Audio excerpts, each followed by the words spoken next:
So our next speaker, ladies and gentlemen, is a co-founder, president, and executive director of the nonprofit health/environmental organization Healthy Planet.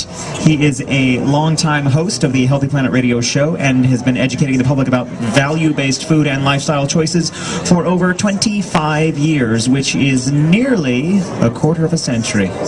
It's exactly a quarter of a century, in fact. He is a strong advocate of a rapid move toward a clean energy economy and has done a great deal of work on outreach and on climate change, focusing on educating climate change activists and advocates. So, ladies and gentlemen, please welcome to the stage the one and only DiBenedetto.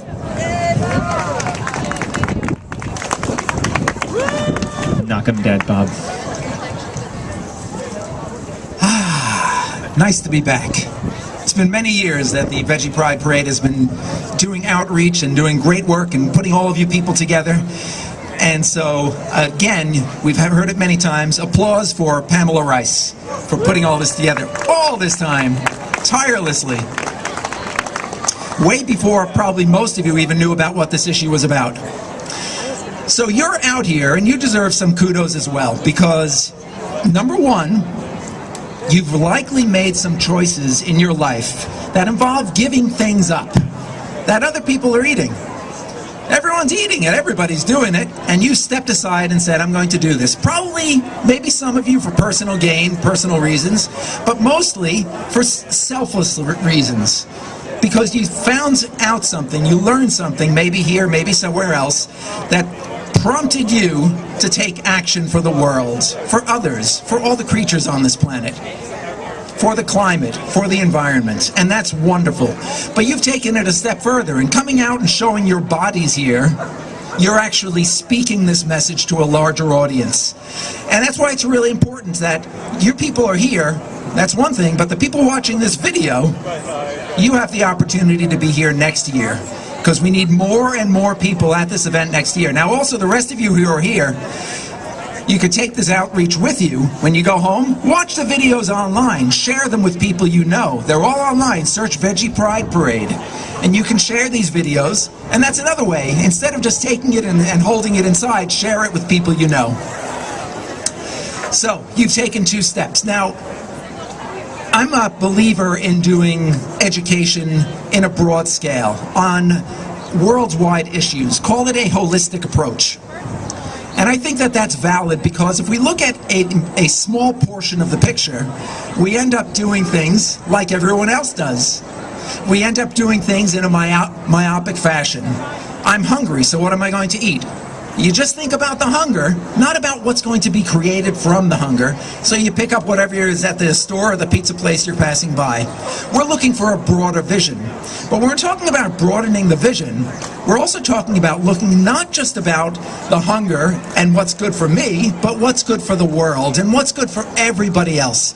So it as wide a vision as you can possibly have. If you can apply that not just to your lifestyle choices, but to your food choices, then you know that you're in the right direction. Now, if you've been doing this for a while, you might feel, well, there aren't a whole lot of vegetarians around or vegans. Why is that? Is the movement failing? What do you think? Is the movement failing? No, it's not failing at all. What's happening is there is a broad base being formed right now, a foundation, if you will. This foundation may not be represented by people all shifting over and becoming vegans, but the foundation is being represented by all the environmental organizations, all the health organizations, all of the social justice organizations, and the animal organizations. It's creating a foundation that's so strong and undeniable that this is going to be growing.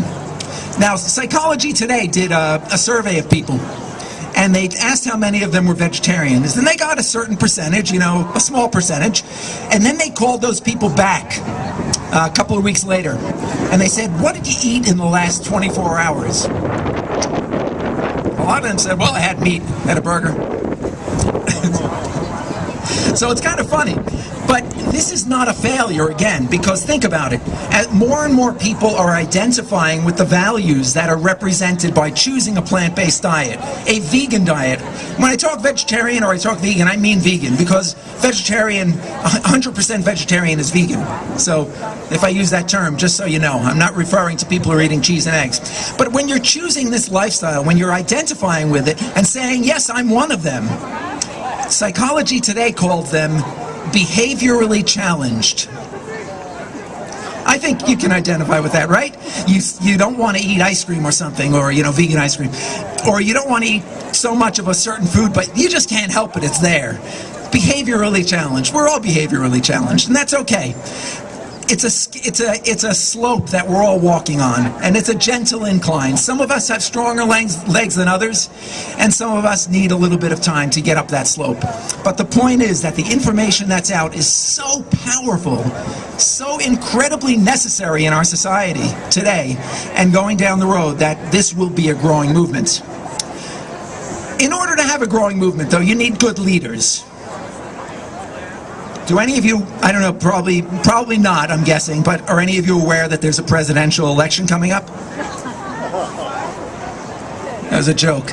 All right, you turn on any news and and all you see is the election, right?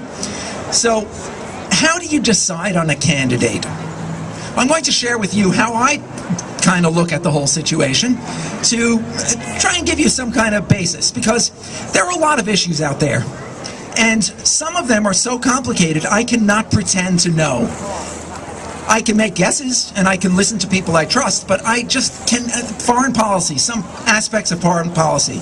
What are the interrelationships between the various countries? What about the various ethnic groups within that country and the socialization, the history of those people? I don't know. I haven't studied it.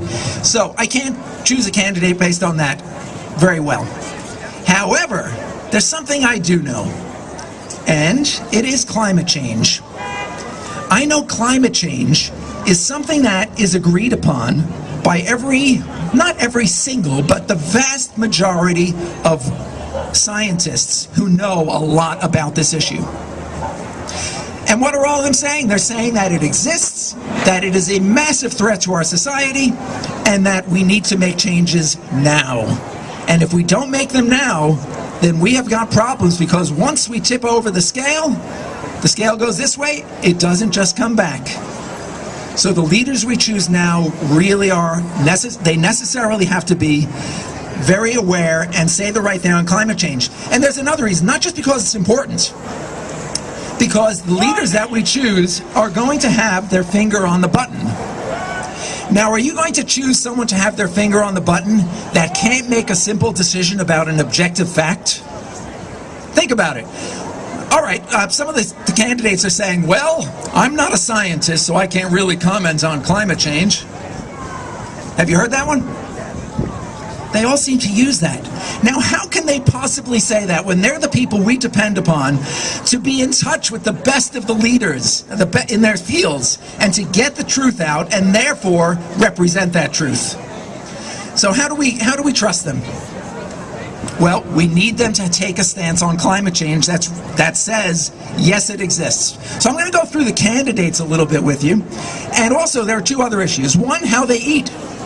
If a candidate doesn't know how to feed themselves, well, they could be behaviorally challenged, but I'd like to see someone who at least is applying some wisdom to their diet, some attempt at making a change. So, let's start out with Ted Cruz. Actually, let's start out with Ben Carson. Ben Carson, a vegetarian. No longer running for president, of course, but I had to throw him in there because he's the one candidate who was vegetarian. Now, he was a vegetarian, though, for religious reasons, Seventh-day Adventist.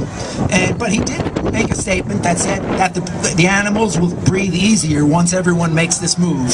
So you got to appreciate that, despite the fact that he wasn't so clear on some of the other issues. Ted Cruz, not vegetarian. Not at all aware and 100% not in favor of doing any kind of education on genetically modified plants. And in terms of climate change, I guess you could say in the dark ages. He thinks it's a hoax, and he thinks it's a way of people getting money and persuading other people to join the hoax. And now, how someone in his position could actually believe this? Is he A, has he been misled? B, misinformed? Or B, is he paid off? Or C, D, just not so smart? It's one of those four. And someone in his position. I don't know which one it is. Cory Booker. You know Cory Booker? He was the mayor of Newark. He is a professed vegan, and he is someone who could be our president in the future, or vice president. He was on The Daily Show, and they asked him to say something nice about Ted Cruz, because Cory Booker's such a nice guy, and he said, well, I'm a vegan, and Ted Cruz's wife is a vegetarian. Ted Cruz's wife is a vegetarian. Now, that's kind of surprising to me. But interesting that's the case. So who else do we have running? We've got, have you heard of Donald Trump?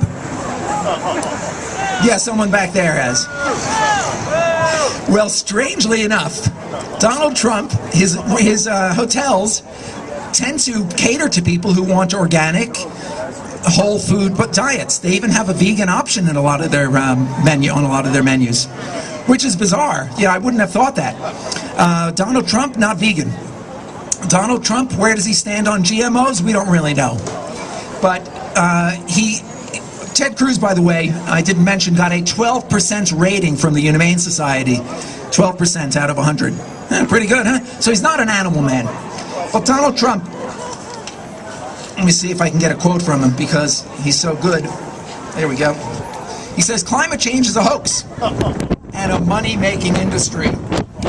So Obama, now you know if he's saying something about Obama, it's going to be horrible, is talking about all this with the global warming, and a lot of it is a hoax. It's a hoax. I mean, it's a money-making industry, okay? It's a hoax. All right, I kind of could expect that. You know, even if you don't want to believe in climate change, as a leader, you should be saying, we have to do everything we possibly can to cut back on pollution. Because we've got millions of people dying from it every year. Recently, a study came out where a lot of premature births, thousands of them every year, are caused by pollution. So as a leader, whether you're misled or misinformed or whatever it is, or paid off, you should be telling people we need to change get rid of the pollution, because people are dying. And if they're not doing that, again, I can't vote for them. I know there are a lot of other issues. Let's go to Bernie Sanders. Not a vegan. Bernie Sanders eats a paleo diet. Now, a paleo diet is where you eat a lot of meat and a lot of vegetables. I'm going to give him credit. I'm going to give him no credit. First of all, the paleo diet that people are eating now has nothing to do with the paleo diet that existed in history. So it's really the fake modern paleo diet. As Brenda Davis has said, do you all know Brenda Davis? She did, look her up, Brenda Davis paleo diet. She says that the nutrients that were in an actual paleo diet are much more similar to a whole foods vegan diet than to a paleo diet. But I'm still going to give him a little credit, because he thought about his diet, and in eating a paleo diet, you're choosing whole foods. And so at least you're not eating junk foods, but you are eating the wrong foods. So Bernie, good try. Bernie, on the other hand, is very much in favor of labeling GMOs, and Vermont is very pro labeling GMOs. So you got to give them and him credit for that. And let's see, GMOs and climate change, of course. He's a big advocate of taking very immediate measures on climate change, very immediate actions. The last one, Hillary Clinton. Hillary Clinton, what do you think, GMOs or not? She loves them. Loves the genetically modified foods. She thinks they're the savior of the planet. Is she misled or is she paid? You know? Now, she is a very strong supporter of alternative energy and clean energy, but she's also paid by the fossil fuel people. So she receives a lot of contributions from them. So what do you make of that? I don't know. How about diet-wise? Not a vegetarian. You know, I had the opportunity in 2000 to question Hillary Clinton directly. I asked her, I said, given all the benefits, this is in the year 2000, given all the benefits of a plant-based diet, and given all the benefits of moving away from meat and dairy products in favor in school systems, in favor of more healthful fare, that would help the environment, that would help the kids, that would help world hunger, would you be in favor of having a plant-based option on all school lunch menus? Her answer was not satisfying at all. So, she's 16 years more a politician since then. She's also been living with Chelsea and Bill Clinton, who went vegan, who's now eating fish once a week, he said, because his doctor told him that he had to. And she had Dean Ornish come into the White House when Bill Clinton was in there and create vegan menus for them. So she gets it in one sense, but will that translate into her leadership? I have my doubts about that. So with that said, there is one person that I have found to be a real leader, and his name is the Pope.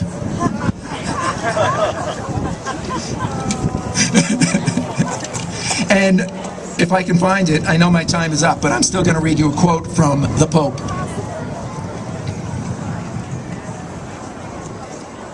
There it is.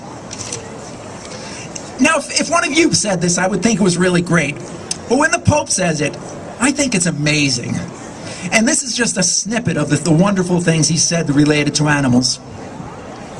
He says, moreover, when our hearts are authentically open to universal communion, this sense of fraternity excludes nothing and no one. It follows that our indifference or cruelty toward fellow creatures of this world sooner or later affects the treatment we mete out to other human beings. We have only one heart, and the same wretchedness which leads us to mistreat an animal will not be long in showing itself in our relationships with other people. This is some really amazing wisdom coming from the Pope. Every act of cruelty toward any creature is contrary to human dignity. We can hardly consider ourselves to be fully loving if we disregard any aspect of reality. Peace, justice, and the preservation of creation are three absolutely interconnected themes which cannot be separated and treated individually without once again falling into reductionism. Everything is related, and we human beings are united as brothers and sisters on a wonderful pilgrimage woven together by the love God has for each of his creatures, and which also unites us in fond affection with Brother Sun, Sister Moon, Brother River, and Mother Earth. Wow. That's my Pope. That's my Pope. So on that note, I want to thank you all for being here again, and I want to encourage you to continue your activism with a really broad mind. Be the mind of a leader, and in doing so, spread this word to the other people you know in any way you possibly can. And one way is by spreading these videos on YouTube and taking the information you have here, giving it to your friends, speaking about it, because it's very powerful information, and you will, in 20 years from now, be able to tell them, remember I was doing this? And they'll say, yeah, but we thought you were crazy then. And that day will come. Thank you.